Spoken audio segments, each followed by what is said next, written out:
नमस्कार। कांग्रेस पार्टी में भगदड़ मचने की खबरें कई दिनों से आ रही थी। कई दिनों से क्या, कई महीनों से इस बात की चर्चा चल रही थी। और कुछ दिन पहले जब ये खबर आई कि भारतीय जनता पार्टी ने अपनी पार्टी के अंदर एक कमेटी बना दी है वरिष्ठ नेताओं की, जो उन लोगों से संपर्क करेगी जो दूसरी पार्टियों के नेता हैं और भाजपा में आना चाहते हैं, भाजपा की किसी सहयोगी पार्टी के साथ जुड़ना चाहते हैं, या ऐसे लोग जो सामाजिक कार्यकर्ता हैं और बीजेपी के साथ जुड़ना चाहते हैं, उन लोगों से बातचीत करने के लिए कमेटी बनाए जाने की भी खबर थी। उसके बाद से यह माना जा रहा था कि कांग्रेस में बड़े पैमाने पर टूट होगी। और पिछले एक महीने अभी पूरे नहीं हुए हैं, 14 जनवरी को जो सिलसिला शुरू हुआ उसकी तीसरी कड़ी, अकेले महाराष्ट्र में उसकी तीसरी कड़ी अशोक चौहान है। 14 जनवरी को मिलिंद देवड़ा ने पार्टी छोड़ी थी और वो भाजपा की सहयोगी शिवसेना के साथ चले गए थे, शिवसेना एक नाथ शिंदे के साथ। उसके बाद बाबा सिद्दीकी ने पार्टी छोड़ी, कई बार के कांग्रेस के विधायक रहे हैं वो पार्टी छोड़ करके एनसीपी में चले गए, जो असली एनसीपी है, मतलब अजीत पवार के साथ। और अब अशोक चौहान ने पार्टी छोड़ दी। तो ये इस कड़ी एक तीसरा नाम है इस कड़ी में। इसके बावजूद एक सोशल मीडिया में ये एक मजाक कहें या इसको क्या कहें, वो चल रहा है कि कांग्रेस भी अजीब पार्टी है। इतने दिनों से लोग पार्टी छोड़ रहे हैं और फिर भी लोग छोड़े ही जा रहे हैं। अभी इतने लोग हैं छोड़ने के लिए उसके पास कि अभी लोग छोड़ रहे हैं। वह पार्टी जो खत्म हो गई है और जिसको 2 बार लोकसभा में जनता ठुकरा चुकी है, देश में सिर्फ 3 राज्यों में उसकी सत्ता है, उस पार्टी में अभी इतने लोग हैं कि दुनिया की सबसे बड़ी पार्टी को उसके लोगों की जरूरत है। तो ये भी एक हकीकत है, एक तरफ ये तस्वीर भी है। लेकिन आज हम उस बात पर चर्चा नहीं कर रहे हैं कि कितने लोग बचे हैं छोड़ने के लिए अभी, और बीजेपी को क्यों वहां के लोगों की इतनी जरूरत है। असली चीज, असली समस्या जो है, समस्या की जड़ जो है वो कांग्रेस पार्टी के अंदर है। कांग्रेस में कोई किसी की बात सुनने वाला नहीं है। किसी नेता कार्यकर्ता के पास ऐसा कोई चैनल नहीं है जिसके जरिए वो अपनी शिकायत, अपनी बात पार्टी के आला नेताओं तक पहुंचा सके। अशोक चौहान ने जो पार्टी जब छोड़ी तो उसके बाद उन्होंने पार्टी के बारे में कुछ भी उल्टा पुल्टा नहीं बोला, कोई शिकायत नहीं की। उन्होंने चुपचाप पार्टी छोड़ दी और विधानसभा से भी इस्तीफा दे दिया। लेकिन इस पर जयराम रमेश की जो टिप्पणी थी वो गौरतलब टिप्पणी थी। जयराम रमेश ने कहा कि एक आदमी के जाने से पार्टी नहीं टूट जाती है। इसके बाद उन्होंने ये भी कहा कि ये एक तरह की वॉशिंग मशीन का कमाल है, मतलब अशोक चौहान भ्रष्ट है, आरोप है, और उससे बचने के लिए वो जा रहे हैं बीजेपी के साथ। उन्होंने ये इंप्लाई कर रहे थे जयराम रमेश। अगर ऐसी बात है तो आपने अशोक चौहान को क्यों रखा हुआ था और क्यों प्रोटेक्ट कर रहे थे उनको? अगर उनको वॉशिंग मशीन का डर था, अगर वो भ्रष्ट हैं, तो कांग्रेस क्यों रखे हुए थे उनको? इतने बड़े नेता हैं कांग्रेस के, इतने बड़े नेता थे महाराष्ट्र में, बल्कि महाराष्ट्र के सबसे बड़े नेता थे कांग्रेस पार्टी के, सबसे ज्यादा जमीनी आधार वाले नेता थे। उनके बारे में ऐसी टिप्पणी जयराम रमेश ने की। उन्होंने ये भी कहा कि ऐसे लोग जाते हैं तो चले जाएं, हजारों नौजवान दरवाजा खटखटा रहे हैं जिनको ऐसे लोगों की वजह से मौका नहीं मिल रहा है। अब सोचिए, अशोक चौहान ने किस नौजवान और किस युवा नेता का मौका रोक रखा था? अशोक चौहान तो हमेशा चुनाव लड़ने वाले नेता रहे, हमेशा लोकसभा विधानसभा के चुनाव लड़ते रहे और जीतते हारते रहे, ज्यादातर टाइम वो जीते ही। और जयराम रमेश ये बात कह रहे हैं जिन्होंने कभी कोई चुनाव नहीं लड़ा। वो अपने पूरे राजनीतिक करियर में राज्यसभा से ही सांसद होते रहे। पहले आंध्र प्रदेश से राज्यसभा के सांसद थे, और जब आंध्र प्रदेश में कांग्रेस का तंबू उखड़ गया, उसका बोरिया बिस्तर बंध गया वहां, तो कर्नाटक से राज्यसभा में चले गए जयराम रमेश। आला कमान के इर्द गिर्द जो गणेश परिक्रमा करने वाले लोग हैं, उनमें से सबसे अव्वल लोगों में से जयराम रमेश है। गणेश परिक्रमा करते हैं और राज्यसभा जाते हैं और जमीनी नेताओं के बारे में इस तरह के बयान देते हैं। वो 1999 से ही लगातार किसी न किसी रूप में सत्ता में है, किसी न किसी रूप में उन पर कृपा बरस रही है कांग्रेस आके आला नेताओं की। वो कर्नाटक में भी किसी न किसी बोर्ड के सदस्य रहे हैं जब तक कांग्रेस अपोजिशन में थी यहाँ दिल्ली में। वो आंध्र प्रदेश में भी, वो राजस्थान में बोर्ड में रहे। वो छत्तीसगढ़ सरकार जो अजीत जोगी की सरकार थी उसके आर्थिक सलाहकार भी रहे, और जब 2004 में केंद्र में कांग्रेस की सरकार बनी तो मंत्री हो गए। उसके बाद से लगातार मंत्री रहे, उसकी सरकार हटने के बाद भी राज्यसभा में रहे, महासचिव हो गए, संचार विभाग के प्रभारी हो गए, तो सब कुछ उनको मिलता रहा है।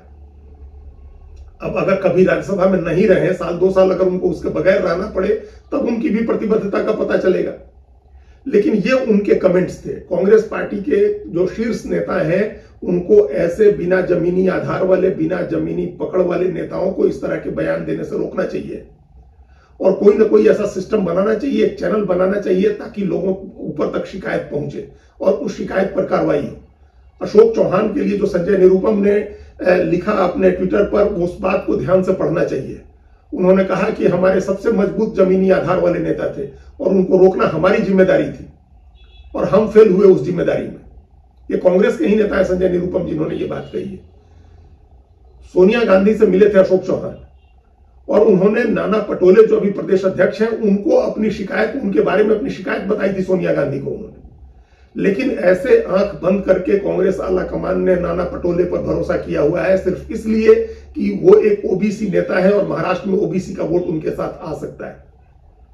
सिर्फ इस वजह से ये नाना पटोले वो नेता है जो बहुत पहले कांग्रेस छोड़ करके चले गए थे भारतीय जनता पार्टी में। भारतीय जनता पार्टी से उन्होंने लोकसभा का चुनाव लड़ा था भंडारा गोंदिया सीट से, जहां उन्होंने प्रफुल्ल पटेल को हराया था एनसीपी के, और उसके बाद फिर वो भाजपा छोड़ करके वापस कांग्रेस में आए। तो अब कांग्रेस ने पहले उनको स्पीकर बनाया था विधानसभा का, उसके बाद उनको प्रदेश अध्यक्ष बना दिया और पूरी पार्टी उनके हाथ में सौंप दी है। जैसे वो चाहते हैं वैसे पार्टी चलती है। अशोक चौहान ने आकर के उनकी शिकायत की सोनिया गांधी से और उस शिकायत पर कोई कार्रवाई नहीं। उनके कामकाज की शैली की शिकायत की थी। अशोक चौहान ये नहीं कह रहे थे कि उनको पार्टी से निकाल दीजिए। उनके कामकाज की शैली से वो नाराज थे और इसकी शिकायत पर, उनकी शिकायत पर कोई कार्रवाई नहीं हुई, कोई सुनवाई नहीं की गई कांग्रेस आला कमान की तरफ से। ये जो सबसे बड़ा संकट है कांग्रेस का वो यही है कि कोई आदमी अगर सबसे शीर्ष पर, अगर अपने पुराने संबंधों के दम पर वो मुख्यमंत्री रहे महाराष्ट्र के और कांग्रेस आला कमान के साथ उनके सीधे संबंध है, वो दूसरी तीसरी पीढ़ी के नेता, वो शंकरराव चौहान के बेटे हैं, तो उनके साथ पुराने संबंध कांग्रेस के नेहरू गांधी परिवार के रहे हैं। इसके बावजूद उनकी शिकायत सुनी नहीं गई। उनको भी सिस्टम में डाल दिया गया, जिसको लूप लाइन बोलते हैं, उसमें डाल दिया गया। और ये कांग्रेस का सबसे बड़ा संकट है। ये कई जानकार नेता बताते हैं कि अब कोई भी आदमी अपनी शिकायत लेकर के या अपनी कोई बात कहने अगर वो राहुल गांधी के पास जाता है तो राहुल गांधी अपने हाथ खड़े कर देते हैं। उनकी तरफ से कह दिया जाता है कि भाई अब हम तो अध्यक्ष भी नहीं है और हम नहीं देख रहे हैं, सब कुछ मल्लिकार्जुन खड़गे जी देख रहे हैं। तो अब एक तो पहले राहुल गांधी तक पहुंचने के लिए सब आदमी को केसी वेणुगोपाल को पकड़ना होता है, फिर केसी वेणुगोपाल के जरिए बात होती है, फिर मैसेज आता है कि आप खड़गे जी से मिलिए। खड़गे जी से मिलने का मतलब है कि किसी नेता को पहले गुरदीप सप्पल को पकड़ना होगा या नासिर हुसैन को पकड़ना होगा। अगर किसी तरह से गुरदीप सप्पल और नासिर हुसैन से बात हो गई तो वहां से कह दिया जाएगा कि केसी वेणुगोपाल से बात कर लीजिए। फिर घूम फिर करके हर आदमी उसी स्क्वायर वन पर पहुंच जाता है। न केसी वेणुगोपाल को कोई पता है देश की राजनीति का और न जयराम रमेश को पता है, लेकिन ये सबसे सिस्टम में सबसे महत्वपूर्ण लोग हैं। इन्हीं के थ्रू दूसरे आप बड़े नेताओं तक पहुंच सकते हैं। तो इस लूप लाइन में फंस के तमाम नेता परेशान हो रहे हैं। हो सकता है कि अशोक चौहान की दूसरी भी मजबूरियां हो। अभी केंद्र सरकार ने एक श्वेत पत्र पेश किया संसद के बजट सत्र में और उस श्वेत पत्र में यूपीए सरकार के 15 घोटालों का भी जिक्र है, जिसमें आदर्श घोटाले का भी जिक्र है, आदर्श हाउसिंग सोसाइटी घोटाला, जिसमें नाम आने के बाद अशोक चौहान को मुख्यमंत्री पद से इस्तीफा देना पड़ा था, उस घोटाले का भी जिक्र है। तो हो सकता है कि उसकी चिंता सता रही हो, अशोक चौहान को केंद्रीय एजेंसियों से परेशान हो। इसके बावजूद वो छोड़ने से पहले पार्टी के आला नेताओं के साथ संपर्क कर रहे थे, बात कर रहे थे, अपनी शिकायत बता रहे थे उनको, लेकिन कोई सुनवाई नहीं। ये स्थिति अभी जितने लोग छोड़ के गए हैं उन सब की ये शिकायत रही है कि उनकी बात नहीं सुनी गई है। हालांकि ये जरूरी नहीं है कि वो भारतीय जनता पार्टी में चले गए तो उनकी बात सुनी जाएगी। वहां भी आला कमान तक एक्सेस सबका नहीं होता है, वहां भी वाया मीडिया ही बात जाती है। लेकिन वहां कम से कम राष्ट्रीय अध्यक्ष के तौर पर जेपी नड्डा बैठे हैं, जिनसे सारे लोग मिल लेते हैं, उनसे सबकी बात हो जाती है, वो एक्सेसिबल है, प्रदेशों के दौरे करते रहते हैं, प्रदेश में भी नेता उनसे मिलते रहते हैं। लेकिन अब कांग्रेस में एक सिस्टम है और उसके बाद वो ये नहीं कहते हैं कि अब आप चले जाइए और जाकर के अमित शाह जी से मिल लीजिए या प्रधानमंत्री नरेंद्र मोदी से मिल लीजिए, जो खड़गे जी के ऑफिस से कह दिया जा रहा है कि आप केसी वेणुगोपाल से बात कर लीजिए। तो ये इस तरह का जो एक सिस्टम कांग्रेस में बना है, एक ऐसा साइकिल बन गया है जिस साइकिल में फंस के तमाम नेता या तो छोड़ रहे हैं या उदासीन हो रहे हैं, अपने अपने प्रदेश की राजनीति में हाशिए पर पड़े हुए हैं।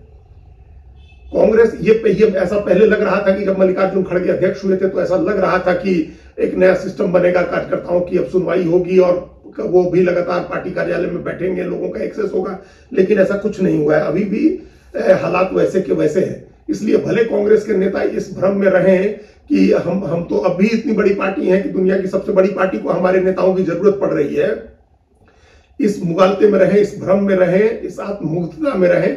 लेकिन कुल मिलाकर के यह है कि जड़ लगातार खोखली होती जा रही है और लोकसभा चुनाव से ठीक पहले इस तरह की घटनाएं कांग्रेस के लिए बहुत नुकसानदेह है। अभी भी कांग्रेस को इसको ठीक करने की कोशिश करनी चाहिए।